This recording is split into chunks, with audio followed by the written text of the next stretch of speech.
Statutory Sick Pay scheme aims to provide a minimum level of protection to low-paid employees who have no access to an employer's sick pay scheme.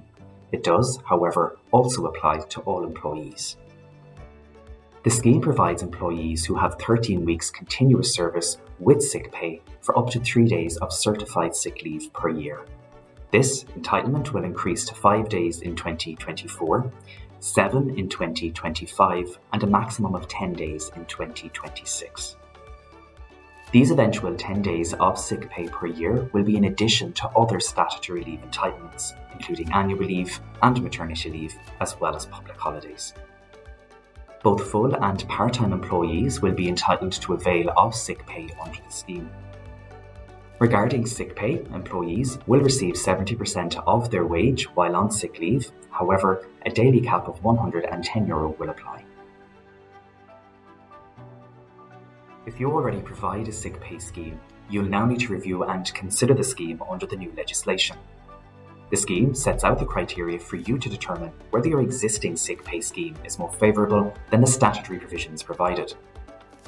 If you don't already provide sick pay, the scheme will likely result in additional costs for your business.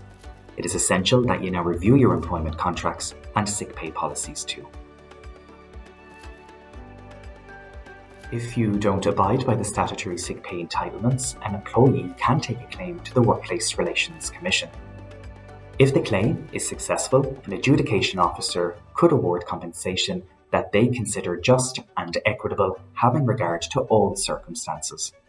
However, this amount cannot exceed 20 weeks remuneration. This decision can be appealed to the Labour Court, where again the maximum compensation cannot exceed 20 weeks remuneration. In order to be eligible to claim SSP, an employee must meet key criteria. They must have been employed by the business for a minimum of 13 weeks of continuous service.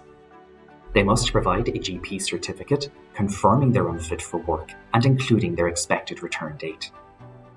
The leave must be in relation to a day or days when an employee would ordinarily work but is incapable of working due to an illness or an injury. The leave can be taken on consecutive days and non-consecutive days. Employers who genuinely cannot afford SSP can apply to the Labour Court for an exemption from the scheme. Such an exemption can apply to an employer for between 3 months to a year. The Labour Court will look for an agreement between the employer and the employee consenting to such an exemption. The most important takeaway is that it's now essential for you to review and update your employment documentation so that you can provide your staff with their statutory minimum entitlements. Doing so now will protect your business from any related claims.